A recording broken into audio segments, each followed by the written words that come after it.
Hello, good evening and welcome on board this rather glorious Royal Enfield Continental GT Twin 650. This is a bike that I've had now for 6 months. This has been our long-term loan at Driven Chat and it's been an absolute pleasure to ride it. What we haven't done so far though since having the bike is giving you a full video review, so that's exactly what we're going to be doing today, and I've decided to do so by partaking in one of my absolute favourite activities at this time of year, is going on a lovely evening ride right up to sunset. And I think, all being well, tonight's sunset is going to be pretty special. But of course the great thing about riding in the evening is the temperature cools down, the roads get empty, and we can make the most of these beautiful roads in and around the Cotswolds, and of course this beautiful bike. So to open things up, why don't we park up and let's talk you through some of the features on this glorious bike. So here we have it. This is the Royal Enfield Continental GT Twin 650 in what's known as the Mr. Clean spec. That signifies chrome tank, effectively. Beautiful cafe racer styled bike, and that chrome tank. Chrome, by the way, I'd usually avoid like the plague when it comes to cars and motorbikes, but on this thing it looks absolutely perfect, and it is matched with the clutch and gearbox housing on either side with that beautiful polished aluminium finish, sections of the engine as well with that beautiful chromed polished aluminium finish. It looks so good. Exhaust systems, even little bits of chrome on the indicators. I'd usually be turning my nose up, throwing up in my mouth looking at stuff like that, but on this it actually works. The bike itself is exactly as it would roll out of the shop. Nothing about this bike is aftermarket, nothing about this bike is different to how you can go and buy it yourself. Everything you see here is as it comes. Now, aside from the big and the obvious, there are loads of other little styling cues that I really like about this bike. The clocks, for example, really simple, really basic, but they just do the job. It tells you everything you need to see as you're riding along. The switchgear on the bike is beautiful as well. Everything's really easy and intuitive to operate. Everything you would expect to see on any other modern day motorbike. And that's the one thing that I have to keep reminding myself and inquisitive passers-by, is that this is a brand new modern bike. This is a 2021 bike with all the classic styling. It looks absolutely phenomenal. I think Royal Enfield have done such a fantastic job with the styling of this bike. Other things I really like are the spoked wheels, the suspension components. Everything has been thought about on this bike. All the design work has been done. Nothing's kind of bolted on and made to look fitting in order for the era. It all just kind of works. It's a full metal frame. You've got storage compartments either side as well. It's a practical bike that you could use every single day. Now, the engine itself is a 650 twin cylinder. This is actually the most powerful bike that Royal Enfield have made for more than 50 years. No more carburetors as seen on the old models. This is now fuel injected, individual throttle bodies, giving direct fuel into the engine. That means it's nice and reliable, delivers great power, and you haven't got to worry about tuning carbs or doing bits and pieces, which on Royal Enfields was a thing up until only a few years ago. The fuel tank itself, 12.5 litres of petrol will go into this. Royal Enfield claim that could get you 140 miles. I haven't seen that sort of mileage myself. At best, I've seen about 120 miles, but for about 20 quid, 100 miles on your bike, what more do you want?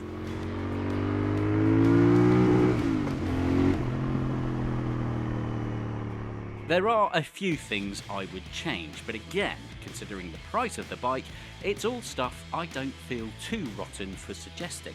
First up, as a style cue, is the mirrors. They do the job, they're just not very pretty mounted where they are on the handlebars.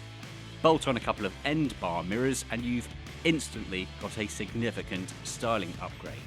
On a similar front are the light clusters, specifically the indicators and the rear brake light. Again, as you might expect, with a low price comes some off-the-shelf parts. Still, most Royal Enfield retailers will offer an upgrade package featuring LED replacement units, another relatively inexpensive modification that will dramatically transform the bike's look. Another personal change would be the exhaust mufflers. Like the two aforementioned changes, this isn't really needed at all. The stock mufflers look great and create a lovely sound, but I think I just prefer a little bit more noise. My final change is the only one I'd consider categorising as a must: the tyres.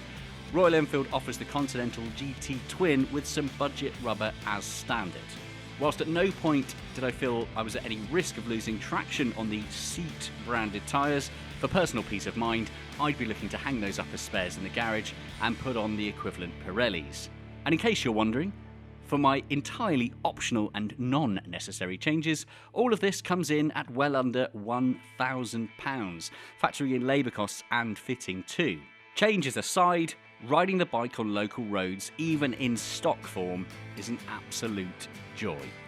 The 650cc fuel-injected engine provides just shy of 50 horsepower and 52 Nm of torque at 5,200 RPM. Now that's not going to set any land speed records or be much of a threat to any 1000cc superbikes, but at no point have I felt that the bike was underpowered. All in all, the Continental GT is a fun and engaging bike, and it has far exceeded expectations, bearing in mind its cost. And that is probably something we should finally address. So, there we have it. Well, almost there we have it. We've got to the end of our day, and as promised, it's a sundowner, and there goes the sun. But there is one thing that I've saved. I've saved the very best thing about this bike until last, and that is the price. Now usually when I do a price reveal in one of these videos, I'll do a dramatic pause, do some sort of funny look to the lens, and then reveal the price that makes everyone go, oh, it's so expensive. But in this case, it's the opposite. There's a good reason I've been giving you the option to imagi buy certain additional extras, i.e. tyres, mirrors, lights, exhaust systems. And that's because I feel like if you were buying one of these, you've probably got a little bit more money left over than you were planning for. So here it comes. The price of this here Royal Enfield Continental GT Twin 650 is, dramatic pause, £6,739. That's it. That's your on-the-road price. That includes first tax and first registration fee. For less than £7,000, you can have this bike. Now, there aren't many competitor bikes to this with regards to engine size and styling. If we're focusing on styling, then we refer to Triumph. Now, Triumph have two options, and forgive me, I've had to write some notes. Now, what I will make very clear is this is a style comparison only. Engine sizes are slightly different. But if you wanted a bike that looked remotely similar to this, you have two options from fellow English-ish motorcycle manufacturers. Firstly, the Triumph Speed Twin. That admittedly is a 900cc bike, but that is £8,595, meaning this one is £1,856 cheaper. If style is exactly what you're going for though, I believe the closest comparison to this is the Thruxton RS, also from Triumph. But if you want to go and buy one of those right now from Triumph, you will have to pay £13,595. This Royal Enfield is half the price. And I think you can probably now understand why spending a few £100 extra on other bits and pieces to make it your own suddenly makes a lot of sense. What this is, beyond just a beautifully styled, wonderful to ride, aesthetically pleasing, head-turning motorcycle, is genuinely staggeringly good value for money. And I always conclude every test I do, be it written or video, with the thought train. If I was spending my own money, if it was my money in the bank, would I consider buying one? Well, genuinely, with this, yes I would. I would happily go and spend my own money on this motorcycle, make it my own, a couple of little tweaks and modifications, and I'd be very, very happy to ride this daily. What Royal Enfield have done is created something really quite remarkable, and I take my hat off to them. Thank you so much for watching our latest video on this, the Royal Enfield Continental GT Twin 650. It is also worth noting we have a website with plenty more content just like this. Head on over to drivenchat.com to see more videos as well as photos and written articles, including an article on this very bike. There you will also find on the site our entire back catalogue of podcasts, and I love reminding people that we do them. New episode comes out every single week. Simply search for the Driven Chat podcast in all the usual podcast places and, well, enjoy. That's it for now. Thank you so much for watching. We'll see you again soon.